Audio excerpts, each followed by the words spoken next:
বড়োসকল বৰ্তমান অসমৰ ভূমিত বাস কৰি থকা আটাইতকৈ বৃহৎ আৰু পুৰণি জনজাতি।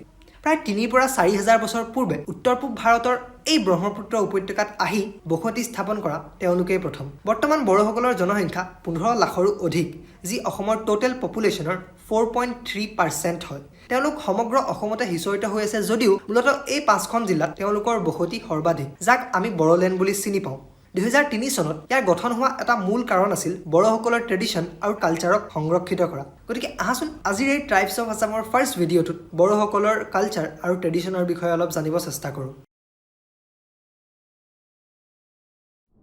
বৰ্তমানৰ চাইনা আৰু ইয়াৰ অন্তৰ্গত তিব্বত অঞ্চলৰ পৰা বড়োসকলৰ অসমলৈ আগমন প্ৰায় 2000 পৰা 1000 খ্ৰীষ্টাব্দৰ ভিতৰত হৈছিল। এতিয়া বড়োসকল বুলি ক'লে আমাৰ মনলৈ এটা নিৰ্দিষ্ট জাতি আহে, কিন্তু এই জাতিটো এটা বৃহৎ তিব্বত বৰ্মীয় জনগোষ্ঠীৰ অন্তৰ্গত, য'ত বড়োসকলৰ লগতে ৰাভা, লালুং, দেউৰী, ত্ৰিপুৰী, গাৰো, চুতীয়া, হাজং আৰু সোণোৱাল কছাৰী, ঠেঙাল কছাৰী ইত্যাদি আছে, যি লখিমপুৰ, তিনচুকীয়া, ডিব্ৰুগড়, শিৱসাগৰ আদি বিভিন্ন ঠাইত বসবাস কৰা দেখিবলৈ পোৱা যায়। আনহাতে কাৰ্বি আংলং আৰু ডিমা হাছাও জিলাত থকা ডিমাচা কছাৰীসকল এই বৃহৎ গোষ্ঠীৰে ইতিহাসা, যাৰ বিষয়ে আমি আহিবলগীয়া এপিছডছসমূহত কভাৰ কৰিম। এতিয়া এই তিব্বত বৰ্মীয় গোষ্ঠীটোৰ পৰাই পৰৱৰ্তী সময়ত প্ৰত্যেকেই নিজা নিজা সংস্কৃতি আগুৱাই নিয়ে আৰু নিজকে বেলেগে বেলেগে চিনাকি দিবলৈ সক্ষম হয়।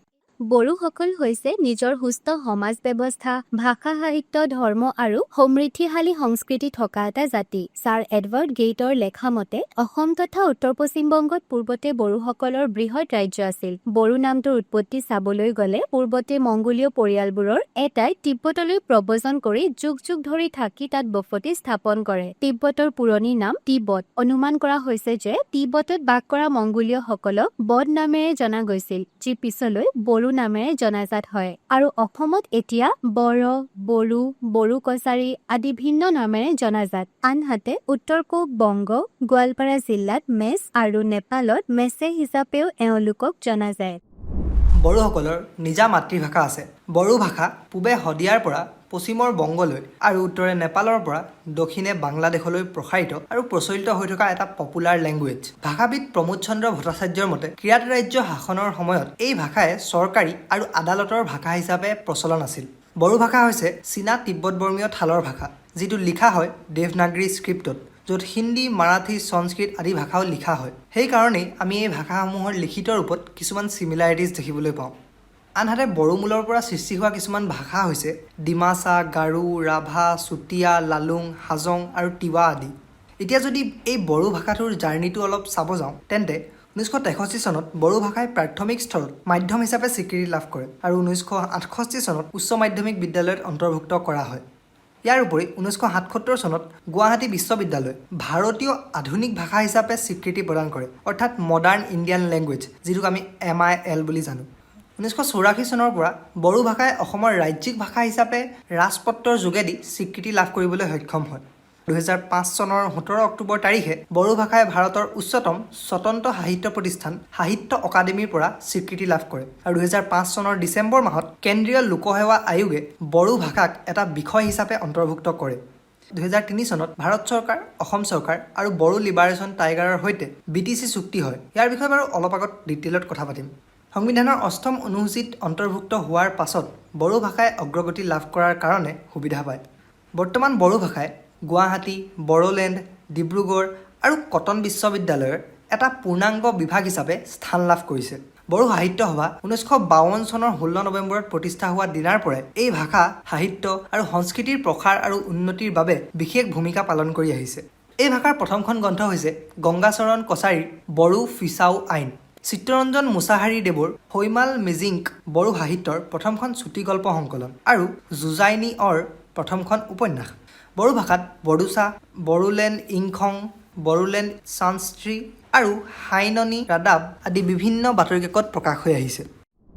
বড়োসকলে মাটি, বায়ু, পানী, আকাশ আৰু সূৰ্য এই পঞ্চতত্বৰ সৃষ্টিকৰ্তাজনক ঈশ্বৰ হিচাপে মানি লয়। ইয়াকে বাথৌ বুলি কোৱা হয়। বড়োসকলৰ অতি পুৰণি ধৰ্মটো হৈছে বাথৌ ধৰ্ম, আৰু বাথৌবোৰে তেওঁলোকৰ শ্ৰেষ্ঠ দেৱতা।